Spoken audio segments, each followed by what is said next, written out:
जब भक्त भगवान को प्राप्त हो जाता है तो भगवान के समान हो जाता है। फिर जो भगवान कर सकते हैं वो क्यों भक्त क्यों नहीं कर सकता? बड़ा सूक्ष्म विषय है कि अब तस्मित तज्जने भेदा भावात, भगवान और भक्त में अभेद स्थिति होती है, वो भगवान का स्वरूप हो जाता है। ब्रह्मविद ब्रह्म भवति, फिर वो भगवान के समान है। वो जल में डूबे तो डूबेगा नहीं, भगवान को जल थोड़ी डुबा सकता है, अग्नि जला नहीं सकती, वायु सुखा नहीं सकता, कुछ भी कुछ वो भगवान है। जब वो भगवान बन गया तो ऐसा हो जाना चाहिए, ऐसा क्यों नहीं? भक्त और भगवान में भाव से अभेद होता है, कलेवर से नहीं। बड़ा सुंदर विषय बताया। अगर तुम भगवान के समान हो तो ऐसा कर दो। वो भाव देखो, तरंग और समुद्र दो नहीं है। समुद्र में वायु विकार हुआ तो तरंगायमान हो, दो ना होते हुए भी समुद्र से अनंत तरंगें उत्पन्न हो सकती, लेकिन तरंग से समुद्र नहीं। समुद्र और तरंग एक ही है। वायु विकार हटा तो आप तरंग नहीं कर सकते, वो समुद्र ही है। तो ब्रह्मविद ब्रह्म ही भवति, जो ब्रह्म को जान गया वो ब्रह्म हो जाता है। जानत तुम्हें तुम्हें हो जाए, पर वो ऐसे हो जाता है कि तरंग समुद्र में लहर आनंदित हो रही है, वही समुद्र ही तरंग है। पर समुद्र ऐसी अनंत तरंगें प्रकट कर सकता है, पर तरंग समुद्र नहीं प्रकट कर सकती। इतना अंतर बना रहेगा। सिद्ध पुरुष हो गया है, साक्षात भगवान हो गया है, पर वो उत्पत्तिम च विनाशम च, ये उत्पत्ति और विनाश की लीला उसके हाथ में नहीं। भूतानामा गतिम अगतिम, भूतों की गति और अगति, विद्याम अविद्यारम षष्टारौ, विद्या और अविद्या ये केवल भगवान के हाथ में, दूसरे के हाथ में नहीं। उत्पत्ति विनाश, गति दुर्गति, भाव और अभाव कुभाव, ये उन्हीं के लिए। भगवान का स्वरूप भक्त हो गया, लेकिन कलेवर से नहीं, भाव से, सामर्थ्य से नहीं, भाव से। ऐसे अनंत भक्त भगवान की भाव तरंगे हैं, लेकिन जो भगवान है वो अद्वितीय। भगवान तो भगवान ही है, ऐसा दूसरा कोई नहीं कर सकता जैसा भगवान कर सकते हैं। भगवान और भक्त भाव में अभेद है, लेकिन सामर्थ्य में नहीं, शरीर में नहीं, क्रिया में नहीं। सिद्ध भक्त है, गिरिराज जी उठा लेगा। पक्का सिद्ध भक्त है, भगवान का निज जन है, भगवान को प्राप्त हो गया तो गिरिराज जी थोड़ी उठा लेगा। गिरिराज जी की दंडवती करेगा, गिरिराज जी की परिक्रमा करेगा, गिरिराज जी नहीं उठा सकता। वो तो श्री कृष्ण ही उठाएंगे। तो कहते भक्त भगवान में तन्मय होकर श्री कृष्णमय हो गया है, तो भाव में हो गया, शरीर से नहीं। क्यों गिरिराज जी उठा लेगा? अब तक कोई संत ऐसा हुआ? भगवान या भगवान के अवतार, जैसे पुलस्त जी हैं, ये भगवान के अवतार हैं। कोई साधक हैं क्या कि साधना करके? अगस्त जी हैं, समुद्र पी गए, ये भगवान ही अगस्त बने हुए हैं। जैसे सनक सनंदन सनातन सनत कुमार कश्यप मरीच अदिति, ये सब भगवत स्वरूप, भगवान ने अपने आप को विस्तार किया। वो सामर्थ्य 5 लीटर पानी तुरंत पी के नहीं पचा सकते, समुद्र पचा गए भाई। तो अगस्त भगवान है वो। हम लोग भगवान की तरंगे हैं।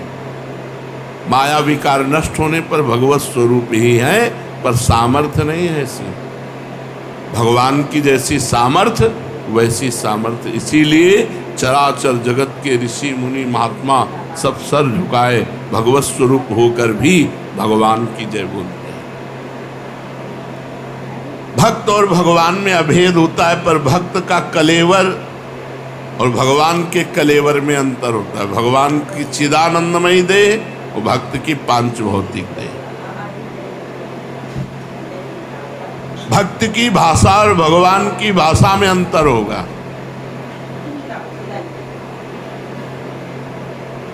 भक्ति की भाषा और भगवान की भाषा में अंतर होगा। भक्त के शरीर और भगवान के शरीर में अंतर होगा, और भक्त के कार्य क्षेत्र और भगवान के कार्य क्षेत्र में अंतर होगा। भक्त का कार्य क्षेत्र जितना सीमित है, लेकिन भगवान का कार्य क्षेत्र असीम अनंत ब्रह्मांड। एक रोम कूप में करोड़ करोड़ ब्रह्मांड ऐसे लगे हुए, जैसे गूलर के फल में, गूलर के पेड़ में जैसे फल लगे होते छोटे छोटे छोटे, ऐसे दिखरावा माते तीन अद्भुत रूप प्रचंड, रोम रोम प्रति लागे कोटि कोटि ब्रह्मांड। भगवान की, चलो दिन खत्म हो जाए, रात्रि हो जाए, है कोई ऐसा? भगवान के विधान को टाल सके ऐसा कोई नहीं। भगवान का अवतार होता है और संत का जन्म होता है। जन्म कर्म बंधन से होता है। वो भजन करके कर्म बंधन मुक्त होकर भगवत स्वरूप में लीन हो गया, लेकिन वो भगवान नहीं बन गया। सामर्थ्य से, शरीर से, कार्य क्षेत्र से भगवान अद्वितीय है। जब उनसे कहा कि आप जैसा पुत्र चाहे, तो बोले मेरे जैसा तो सिर्फ मैं हूं। इसीलिए कोई कितना भी बड़ा सिद्ध महापुरुष हो, वो ये नहीं कहता मैं भगवान हूं, भगवान का दास। भगवान की अनंत, एक हिस्से में अनंत ब्रह्मांडों के सब संत विराजमान हैं। वो इतने महान हैं, उनकी महानता को कोई छू नहीं सकता। हाँ, समुद्र की तरंग समुद्र में लय हो गई तो समुद्र ही है, उसको खोजने, बस तरंग रूप में इतने सामर्थ्य नहीं। जब शरीर छूटा, भगवान में लय हो गया। जीवित लय होने पर भी उसका शरीर, उसका कार्य क्षेत्र, उसका भाव, उसकी शक्ति भगवान जैसी नहीं होगी। देखो, बड़े बड़े महापुरुषों के जीवन चरित्रों को पढ़ के देखो। जब तुकाराम जी साक्षात भगवान में लीन रहते थे, तो एक नास्तिक था, वो सत्संग में किसी आस्तिक की प्रेरणा से गया तो लुट गया। तुकाराम जी का रूप देख के, उनका कीर्तन, उनका। अब जब संत संग होगा तो फिर काम आदि की चेष्टाओं पर शासन हो जाता है। वो पत्नी से बात न करे। पत्नी को लगा कि बाबा जी से मिलने का कारण ऐसा है, महीनों से हम जल रहे हैं, हमसे बात नहीं कर रहा, तो हम जलाएंगी बाबा जी को। तो उन्होंने कहा आपका तो उद्धार हो गया, हमारा क्या होगा? बोले तुम भी महाराज जी से दीक्षा ले लो। बोले दीक्षा तो तब ले जब घर लाओ। बोले प्रार्थना करेंगे। प्रार्थना किया तुकाराम जी से, उनके चरित्र में लिखा, तो राजी हो गए। उसने सुबह से पानी चढ़ा दिया बड़े टप में, खौलाना शुरू किया, और जब वो आ गए तब कपड़े से पकड़ करके पूरा 5-7 लीटर का जो भगोना होगा, खौलता हुआ पानी उनके ऊपर। हा विठ्ठल, हा विठ्ठल। बहुत ताप, उन्होंने महाराष्ट्र भाषा में, बहुत ताप, मैं जल रहा हूँ विठ्ठल, अपार क्लेश हो रहा है, मुझे इस क्लेश से बचाओ। ऐसे शब्दों का शरीर। और भगवान जब ब्रजवासी और ब्रज की गौवें दावानल में फंसी, आकाश तक लपटे उठ रही थी ऐसी दावानल, पुकारा हे कृष्ण रक्षा करो। तो भगवान ने जानो क्या किया, मुंह में पी लिया। भागवत में आग को अपने आकर्षण किया और पूरे मुख में विराजमान किया। ये सामर्थ्य किसी ब्रह्म ऋषि में या किसी भक्त में, किसी महात्मा, कलेवर अलग है। सामर्थ्य भगवान की सामर्थ्य के समान सिर्फ भगवान है। जैसे कहा जाता है तत्त्वमसि, तुम ही वही ब्रह्म हो, तो तुम वो नहीं कर सकते जो भगवान कर सकते हैं। तुम भगवान का चिंतन करके भगवान में लय होकर ब्रह्म स्वरूप हो सकते हो, ब्रह्म में ब्रह्म स्वरूप लीन हो गए, लेकिन तुम कर नहीं सकते हो जो ब्रह्म कर सकता है। ये बहुत रहस्य की बात है। भगवान का भजन करके भगवान में लीन हो सकते हो, लेकिन तुम भगवान बन के मनमानी भगवान नहीं कर, जो कर गए वो तुम नहीं कर। गिरिराज जी उठाना पड़ेगा, फिर कालिया का विष पीना पड़ेगा उनकी महिमा को। तो इसीलिए यहाँ बहुत कार्य क्षेत्र भक्त का ही रहेगा, भगवान का कार्य क्षेत्र नहीं हो सकता। उत्पत्तिम च विनाशम च भूतानामा गतिम गतिम वेद विद्याम अविद्यारम खष्टारो भगवानेति। ये भगवान के हाथ में है। विद्या अविद्या, गति अगति और सृष्टि और प्रलय ये कोई नहीं कर सकता।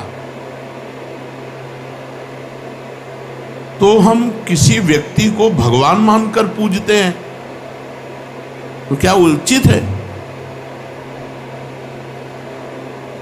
बहुत पवित्र भाव, क्योंकि भगवान सर्वत्र हैं। अगर किसी व्यक्ति को आप भगवत स्थान में भाव करके पूजते हैं कि भगवान हैं अंदर विराजमान, बढ़िया भाव। लेकिन हाड़ मांस का शरीर भगवान नहीं है, पर ध्यान रखना, क्योंकि फिर कुछ गलतियां शुरू हो जाएंगी। जो हाड़ मांस का गंदा शरीर है, इसमें भावना की जा सकती है कि इसमें भगवान विराजमान, लेकिन ये साक्षात भगवान है नहीं। ये मरेगा शरीर, ये जलेगा शरीर, उनमें भगवान विराजमान है। सच्चिदानंद भगवान सबके हृदय में विराजमान है। आप भाव कर सकते, लेकिन अगर वो अपने को भगवान मानता है, बड़ी भूल करता है।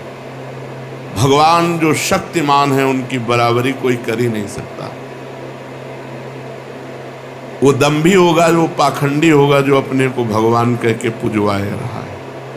आप भगवान मान करके पूज सकते हो, आपका भाव है, लेकिन जिसको पूज रहे हो वो भगवान कभी नहीं हो सकता, अपने को नहीं मान सकता। वो भगवान का दास ही मानेगा, क्योंकि भगवान जैसे सिर्फ भगवान है, दूसरा कोई नहीं। हम भाव करके तो ईंट पत्थर में भी भगवान की पूजा कर सकते हैं, भाव करके पशु पक्षी में भी कर सकते हैं, लेकिन वो साक्षात भगवान नहीं है। वो कुत्ते का शरीर है और उसके अंदर जो पावर है, बिजली है, वो भगवान है। तो बाहरी शरीरों से संबंध न रखें। ये हाड़ मांस के शरीर नष्ट होने वाले हैं।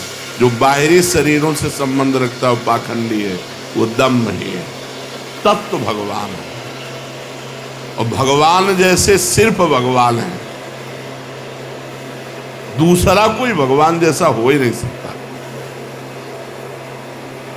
एक वो पौंड्रक वासुदेव की कथा आती है कि वो अपने को द्वारिकाधीश जैसा पूरा सजाए रहता था, और स्याही आई पोत के, लकड़ी के, सुदर्शन चक्र सब ऐसे पूरा, ये उसे वासुदेव की गति प्राप्त हुई। वो भगवान के सारूप्य मोक्ष को प्राप्त हुआ, लेकिन भगवान ने प्रगट में तो दंड दिया ना, तू भगवान नहीं मैं भगवान हूं, ले सुदर्शन चक्र। भगवान ने सुदर्शन चक्र से यहाँ ये बात कह रहे हैं कि आप कहीं भी भगवत भाव कर सकते हैं, क्योंकि भगवान सर्वत्र हैं।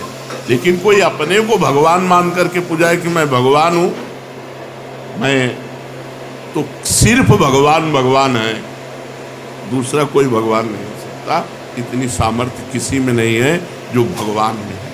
अनंत सामर्थ्य भगवान में विराजमान। सामर्थ्य और भगवान की लीला का अनुकरण करने की सामर्थ्य, हाँ कुछ लीलाएं हैं जिनको गाकर अनुकरण करके हम भाव में तन्मय होते हैं। ये जो लोग गंदी प्रवृत्ति के हैं, वो भगवान की आड़ में अपनी वासनाओं की पूर्ति करते नहीं। रास का मतलब क्या है? रस स्वरूप ब्रह्म में विलसन, रस स्वरूप परमात्मा में स्थिति। वहां जो विलास हो रहा है, बाहु प्रसार परिरंभ कराल को, वो ब्रह्म स्पर्श हो रहा है।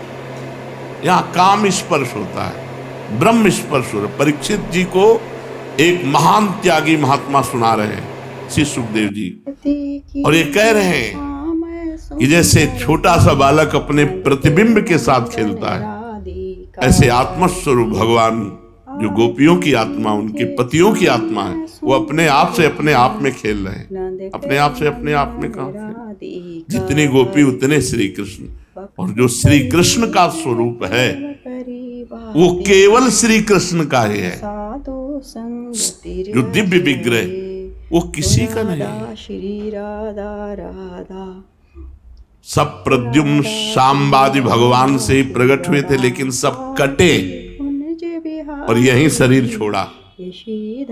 और भगवान दिव्य विमान पर बैठ करके सदे गए कि नहीं गए? 88 करोड़ यदुवंशी यही सब कटे। जो भागवत में था, प्रद्युम्न ने सांब को, सांब ने प्रद्युम्न को काट दिया, वही शरीर पूरा। और ये सब भगवत स्वरूप है, श्री कृष्णमय है। लेकिन श्री कृष्ण के दिव्य तनु और इनके तनु में अंतर है। श्री कृष्ण से ही प्रकट हुए हैं। श्री कृष्ण जैसे तो सिर्फ श्री कृष्ण है, प्रभु जैसे तो सिर्फ प्रभु है। इसलिए मन वचन कर्म से संत संग के द्वारा हम केवल भगवान का आश्रय लें और खूब भगवान का नाम जप करें। भगवान जैसे सिर्फ भगवान, दूसरा कोई नहीं हो सकता। श्री राधा वल्लभ लाल की।